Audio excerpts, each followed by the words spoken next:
Hey, what's up guys, and welcome to the first very special Halloween edition of FearFlix. All through the month of October, we're going to take a look at some of my favorite horror films to watch around the Halloween season. Movies that just make you want to gather your friends up, kick back on the couch, turn all the lights off, and scare the living shit out of yourselves, because after all, it's Halloween, and everyone's entitled to one good scare. Today, to kick things off, we're going to take a look at one of my favorite horror films, a movie that scared the living shit out of me when I was a little kid, and I think it scared the living shit out of anybody who saw it at a young age, and that film is A Nightmare on Elm Street.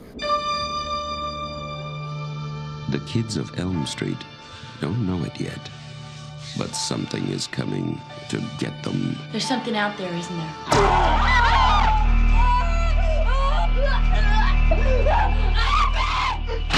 A Nightmare on Elm Street came out in 1984 and was written and directed by the legendary horror filmmaker Wes Craven. It stars Heather Langenkamp and Robert Englund as the immortal Freddy Krueger.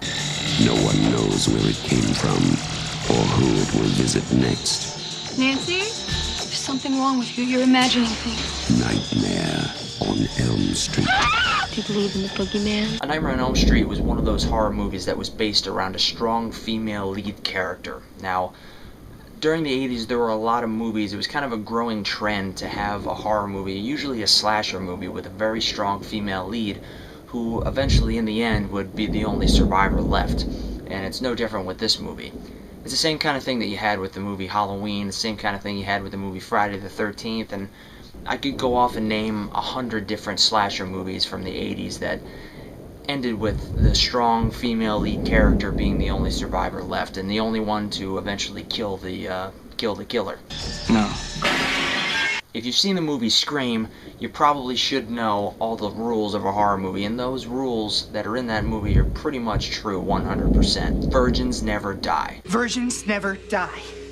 All right. Thanks for saving me. I'm dead. I'm dead. Well, I'll get as sick as you can get without actually dying. That's one thing that seems to be existent in just about every horror movie from the past 20 to 30 years. That's, if you have sex, if you drink, if you do drugs, you're gonna die. No!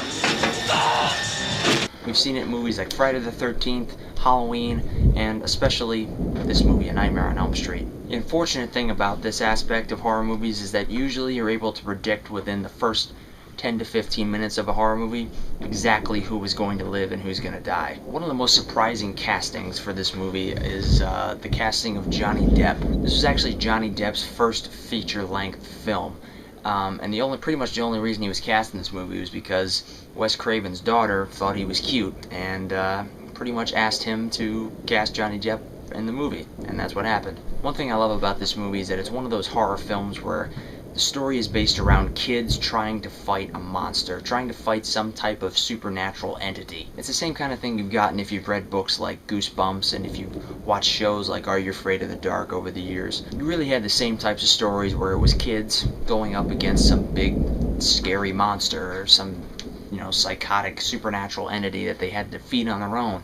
And usually the parents didn't believe them, and mainly because the parents didn't believe in whatever supernatural force was terrorizing these kids. It's kind of the same thing in this movie, whereas the adults, the reason that they don't see Freddy Krueger is because they've put him out of their minds. They're gonna kill me for sure. Did you do it? There was somebody else there. He was locked in a room with a girl who went in alive and came out in a rubber bag. The basic idea of this movie is that Freddy Krueger is a serial killer who lives in your nightmares and can kill you in your dreams. He usually kills them in the most gruesome, bloody, and violent way possible. One of the things that makes this movie so awesome to me is the originality of it. I mean, seriously, what is more terrifying than the idea that someone could kill you for real, kill you in your dreams? Especially when it's a fucking guy who's burned on 90% of his body and he's got gigantic knives for fingers that he could stab you with and slice your face into a million slices. If that's not terrifying, I don't know what is, especially if you're a little kid. Now I'm about to hit you with the scariest fact about this movie, and that is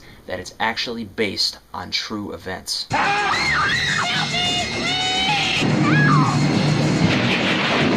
Yes, that's right.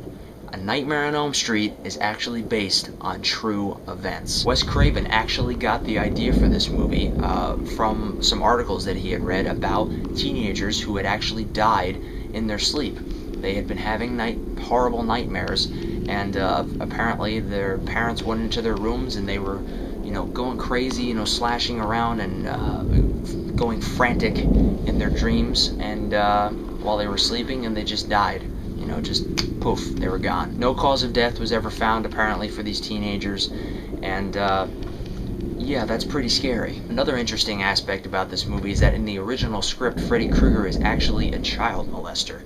Now, this movie came out in 1984, keep in mind, so it wasn't exactly kosher for them to have a child molester be the villain in their film, especially a horror film. Now, this is one thing that the remake of this film capitalized on. Back then, you couldn't do a story about a serial killer who was a child molester, it just wasn't kosher, like I said, and they probably wouldn't have gotten away with it. These days you can pretty much get away with anything because most audiences are desensitized to violence and sexuality, and there isn't really much these days that you can do that's going to shock people. Although that doesn't stop most amateur filmmakers who think that they're going to make a quick buck by chopping somebody's dick off and throwing it at the screen. A Nightmare on Elm Street is a really scary film if you're a young kid. If you're an adult, if you're a teenager, if you're an adult, you're not going to find it quite as scary. When I was a kid, I found it terrifying. But, now, it's not real. All in all, you should definitely check it out if you haven't seen it. It's an absolute classic. It's a great movie to watch around the Halloween season, especially with a group of friends. I don't think there's any better way to kick off the Halloween season than to kick back,